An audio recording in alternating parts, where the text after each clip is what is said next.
Hello,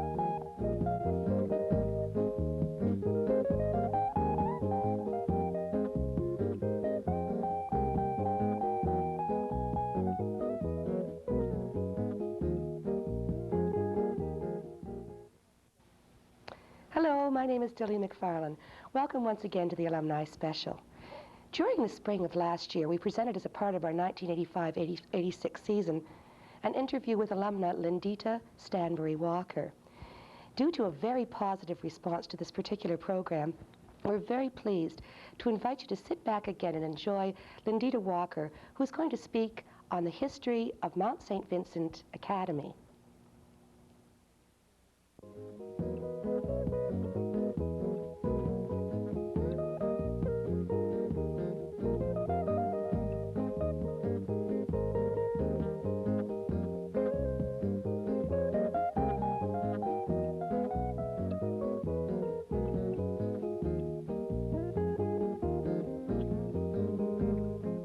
Good afternoon, I'm Dilly MacFarlane, and welcome once again to the Alumni Special.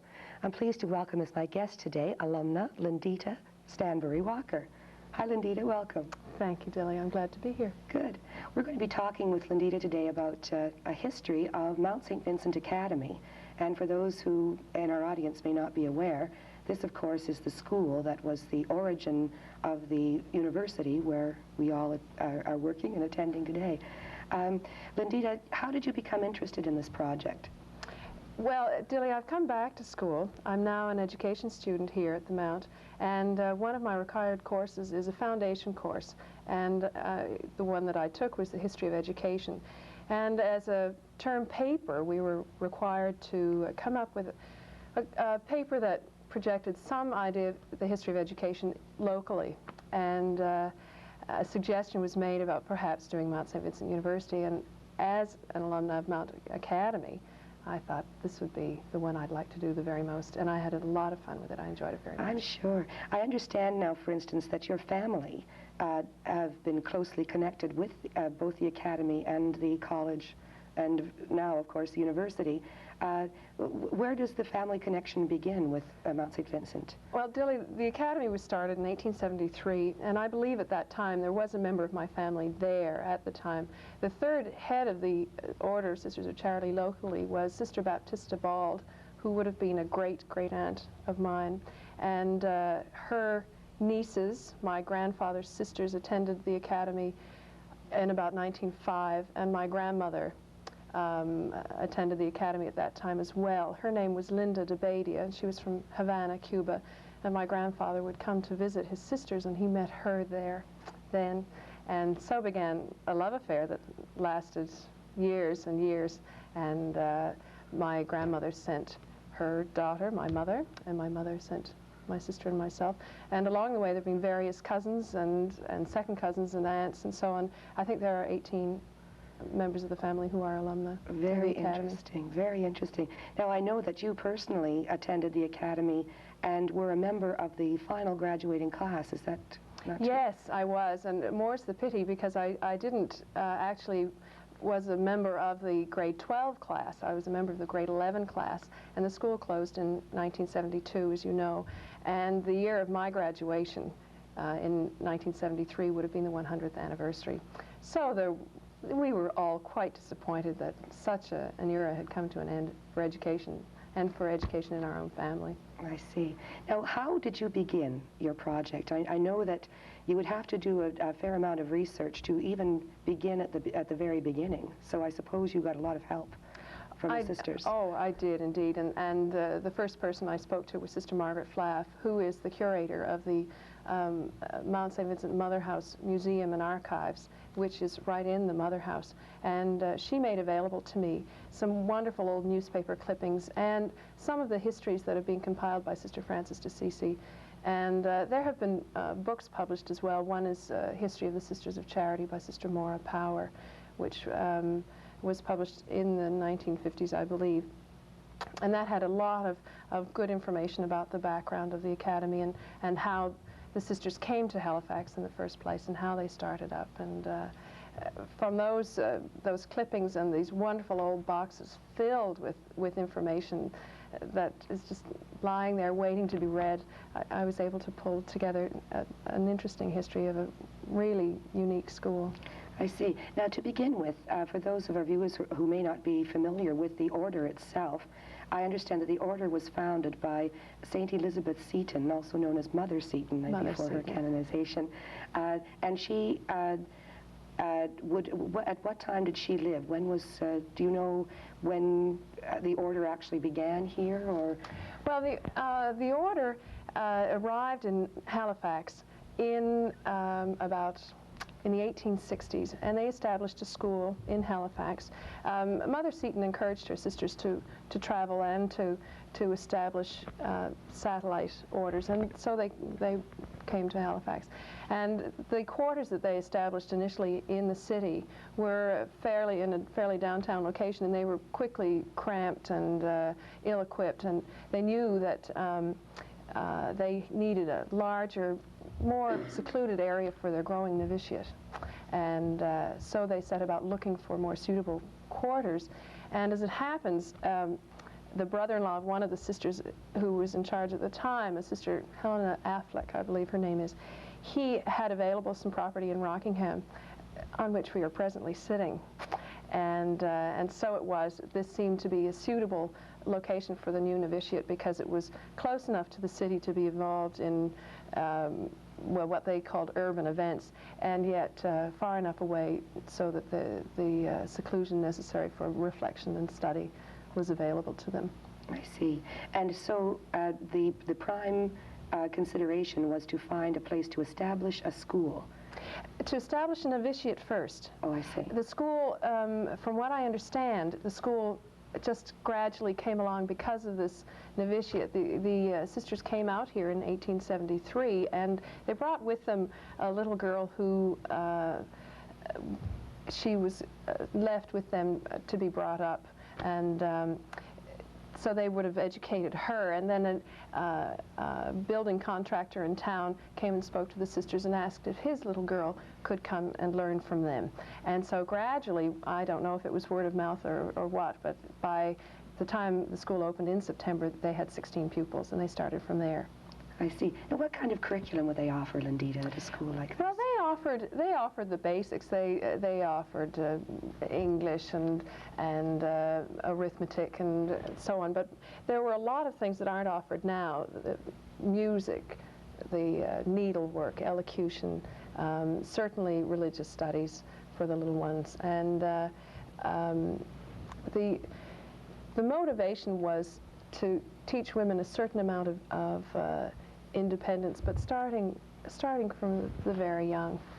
It's interesting to read the connections between how they felt about what women should be then and now. And if I may be permitted to make a little quote, Monsignor at the time, actually at the turn of the century, so I'm going ahead of myself, he said, "Catholic education differs much from purely secular education. We Catholics do not want to destroy womanhood, but to elevate it. We do not want to transform it, to create a new woman, but to perfect it. We want to make her a shining light in the family, in society, in the church. We do not want to crush the faculties, but to develop them."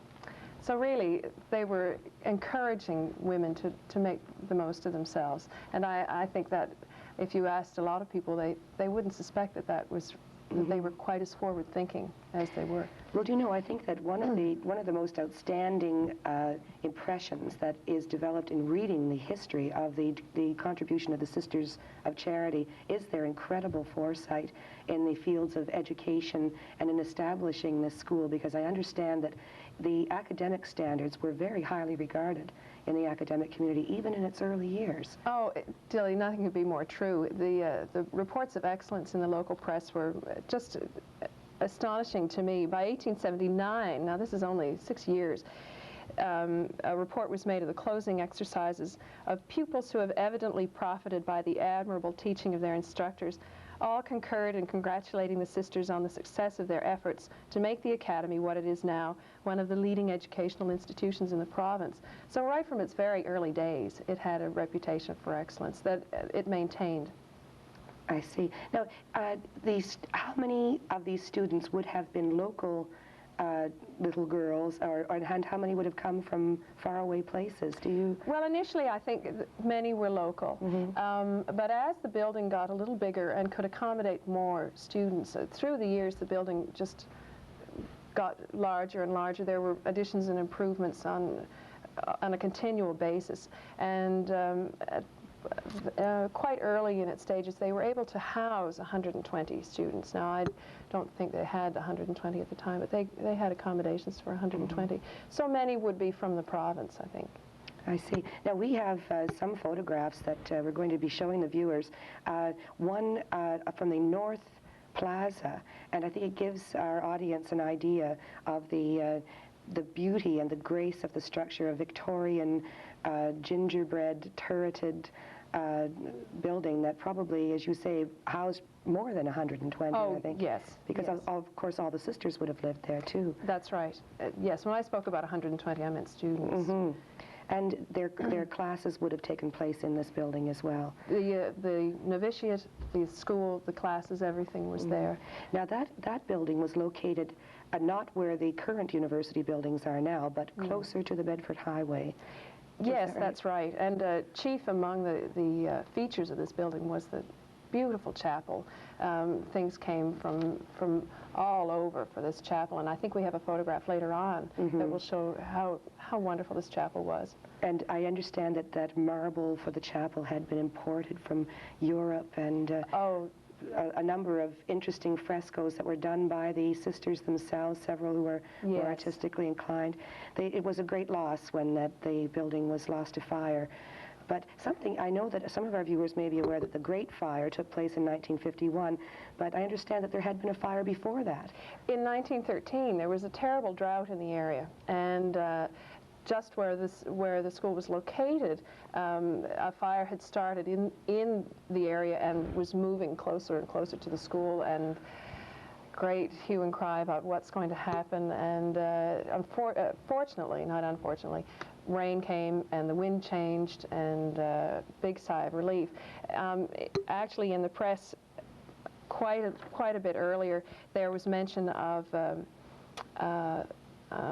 prevention measures for fire, hoses, escape stairways, and so on, which makes it very interesting in light of the fact that the building was destroyed by fire. They had made provisions in case of fire. This fire took place in the middle of winter, January, I understand, when there was a terrible ice storm that followed, and I know that the community came to the rescue of the Mount at that time to help the sisters, who managed somehow to provide escape for all of the students. There wasn't a life lost. It was remarkable. They had so many things going against them. The coldest night of the year, the fact that the hoses that would bring water from the basin had frozen, and there was no way that they could get water on the building, that there were so many students. The sisters were very orderly, and I think the figure 3 minutes was mentioned to me. It seems incredible. Some fathers would come from the city to pick up their children. Their daughters were shivering in the cold, picked them up in their cars, and they could feel the heat of the flames right down the Bedford Highway. Now, your sister was a student here at that time, wasn't she? She was, and it was my father who felt the heat of the flames. Really? And it was incredible. I still have on my bed the blanket that she used in the fire, that she grabbed from her bed quickly and bundled herself in the fire. My goodness. Now, after the fire, there was a great effort to reestablish the Mount as the Academy and the college, too. Now, I understand at the time, though, that our current Everestus building was under construction. Yes. So you see, really, at the time of the fire, there was not only the novitiate and the academy, but there was also the growing university, which had been established in 1925. As many of our alumni know, that we just came through our 60th anniversary, and we're all very proud of that. But so the university classes were also held there, and the residence was there. And so after the fire, temporary quarters could be quickly established for the university, as their permanent quarters had already begun. And so then, after the temporary procedures took care of housing, the academy carried on. The students were still instructed. The younger students went to the Gainsborough Hotel in Hubbards. Penelope, my sister, was one of those. And The other students, some of them ended up at the vocational school, and others went with religious communities in the area. And then I suppose it would have been, what, 1958 that the Mother House structure was open? Yes. And then academy classes continued there? Yes. And right up on until 1972? Yes, I attended classes in the new Mother House, which is an enormous building. I wish we had a photograph, because it's nobody could leave the 4 courtyards. I hear tell that that is one of the largest buildings in eastern Canada. There's 7 miles of corridors in that building. I wouldn't be surprised. Yeah. I would like to thank you, Lyndita, for coming in today. I wish we had more time to talk with you. It's a fascinating subject, and my compliments to you on doing such a thorough job on accounting for the history of the Academy. I hope you'll come back and speak to us again about your work. I'd love to, Dilly. Good luck. luck. My pleasure. Fine, thank you. Thank you. And it's me, Dilly MacFarlane, thanking you for joining us again on the Alumni Special. Bye-bye.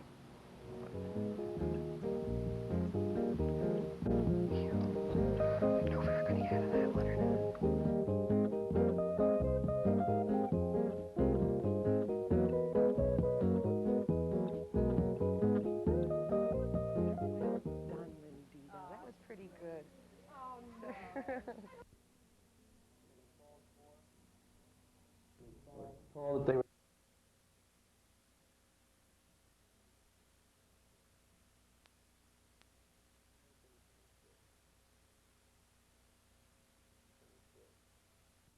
credit finished goods. Now, how much? Now, how much?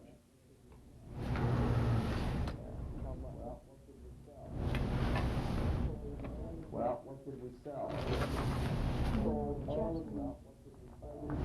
We sold all of the items related to jobs numbers 1 and 3. What were the costs of jobs numbers 1 and 3?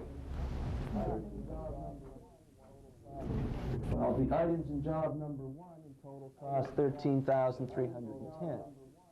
The items in job number 3 in total cost $14,340. So my finished goods would have a cost of $13,310 plus $14,340.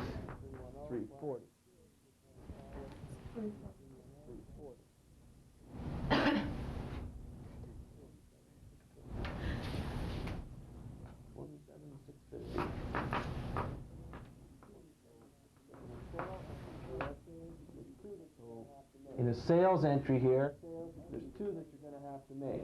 One to record the sales, which would be the debit to accounts receivable and credit to sales. The other, which is update the inventories, which is the debit to cost of goods sold and the credit to finished goods. Let's record accounts receivable.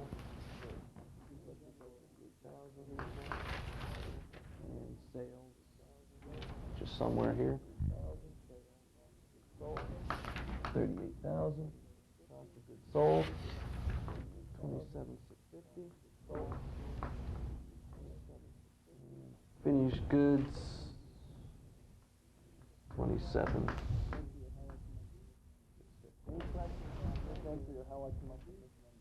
Any questions on this entry or how I come up with this number? What we've done here, of these 3 jobs that were completed, we've now sold the items that were manufactured in 2 of them.